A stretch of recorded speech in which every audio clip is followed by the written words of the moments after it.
오늘 우리에게 주신 하나님의 말씀은 사무엘상 10장에서 12장까지의 말씀입니다. 사무엘상 10장에서 12장까지의 말씀을 함께 보도록 하겠습니다. 9장에서 사울은 사무엘로부터 기름 부음을 받았습니다. 왕으로서의 기름 부음을 받았지만 이스라엘에게는 한 번도 왕을 세운 적이 없는 그러한 나라였습니다. 이스라엘 백성들도 왕이 누구인지 어떤 역할을 해야 되는지에 대해서 정확하게 이해하지 못했고, 사울도 왕이 무엇을 하는 것인지, 그리고 왕으로 세움을 받았지만 자기가 왕인지에 대한 그 정체성에 대한 또 여러 가지 갈등과 어려움들이 있었습니다. 그러자 사무엘은 그러한 사울의 마음을 알고 내가 돌아갈 때 하나님께서 너에게 3가지 징조를 보이겠다라고 말했습니다. 10장 2절에서 13절까지는 그 3가지 징조에 대한 예언이 이루어지는 것, 그것을 통하여서 사울이 왕으로서 하나님이 자신을 세우셨다는 확신을 가지는데 도움을 주고 있습니다. 첫 번째 2절에서 라헬의 묘실에서 2사람을 만나는데 나귀를 찾았다는 이야기와 아버지가 사울을 걱정한다는 그 이야기를 듣게 됩니다. 두 번째로 3절과 4절에서 다볼 상수리 나무 아래에서 배들로 올라가는 3사람을 만나는데 그들이 사울에게 문안하고 떡 2덩이를 준다는 것입니다.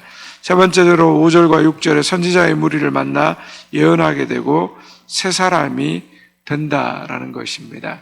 사무엘이 예언한 예언을 그대로 확인하게 되고 경험하게 되는 사울의 마음 가운데 하나님께서 자신을 왕으로 세우셨다는 확신과 또 은혜를 주셨을 것입니다.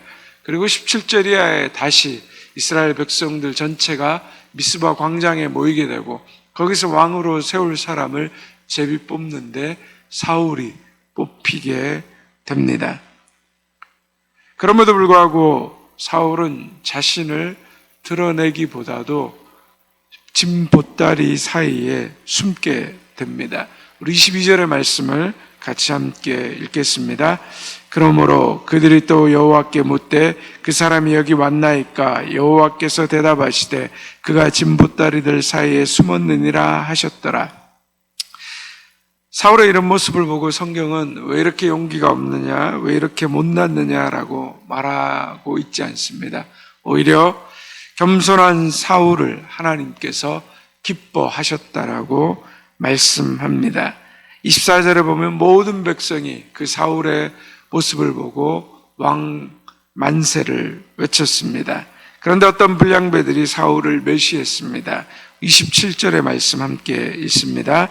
어떤 불량배는 이르되 이 사람이 어떻게 우리를 구원하겠느냐 하고 멸시하며 예물을 바치지 아니하였으나 그는 잠잠하였더라.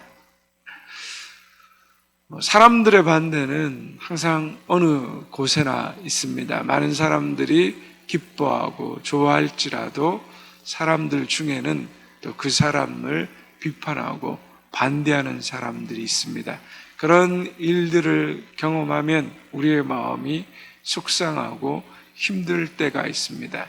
그러한 사람들에 대해서 사울이 어떻게 반응했다라고 나오고 있습니까?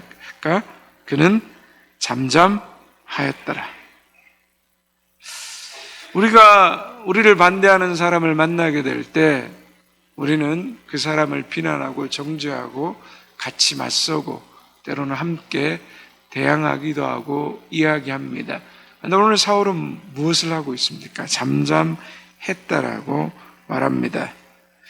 정죄하거나 같이 대응하기보다는 하나님의 시간에 하나님이 일하실 것을 믿고 잠잠히 하나님을 바라보고 기다리는 것, 그 겸손함이 우리에게 필요합니다.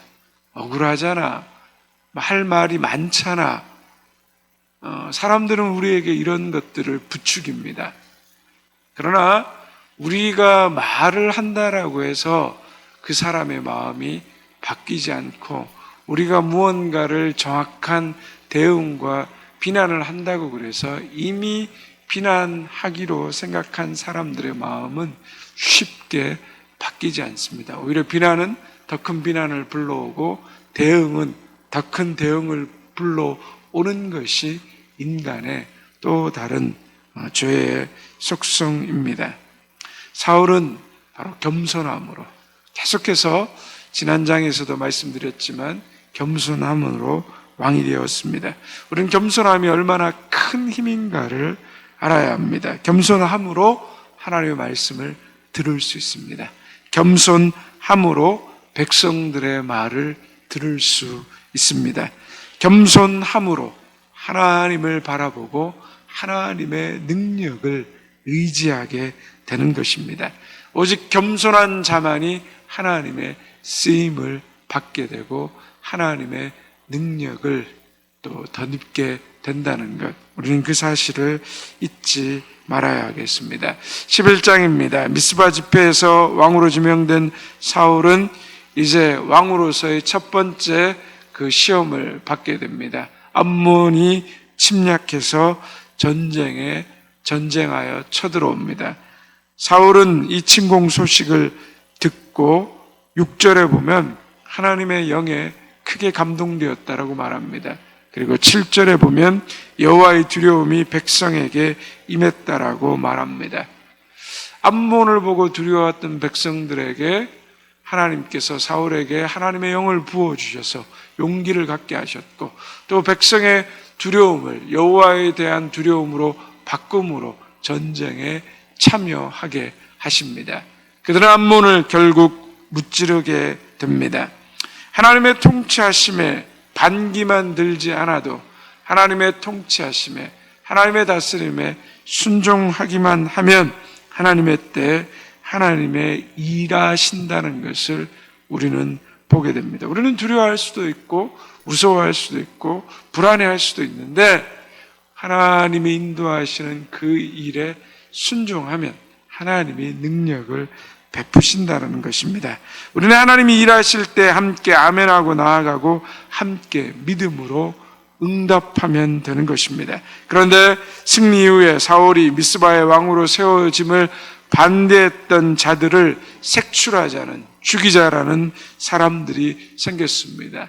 이런 위대한 왕을 반대했던 사람들, 그들을 죽이자 그럴 때 사울이 어떻게 반응합니까? 13절 말씀 함께 읽습니다. 사울이 이르되 이날에는 사람을 죽이지 못하리니 여호와께서 오늘 이스라엘 중에 구원을 베푸셨음이니라.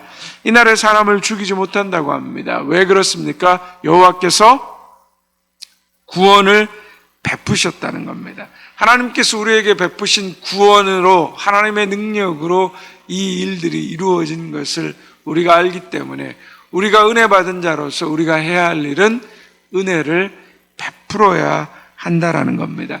은혜를 아는 사람은 은혜를 베푸는 것입니다. 하나님께로 받은 은혜가 크다고 우리가 생각되면 그 은혜에 내가 사로잡혀 있으면 나를 반대하는 자들도 우리는 용서하게 됩니다. 예수님이 십자가상에서 죽으시면서 그 마지막으로 하셨던 말씀 중에 하나가 뭡니까?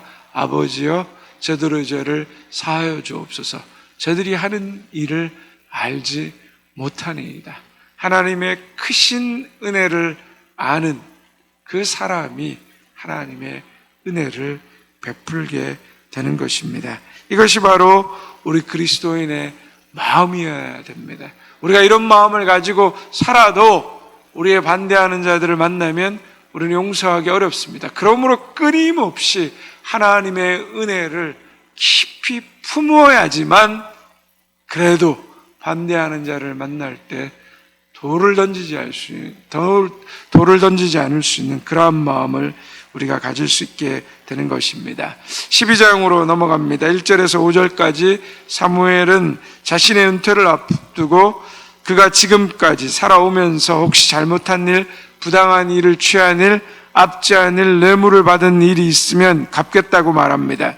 사무엘은 은퇴하면서 자신의 수고와 노력에 대한 보상과 대가를 받으려고 한 것이 아니라 자신의 삶을 돌아보고 하나님 앞에서 잘못 산 삶이 있으면 회개하고 보상하겠다라고 말합니다.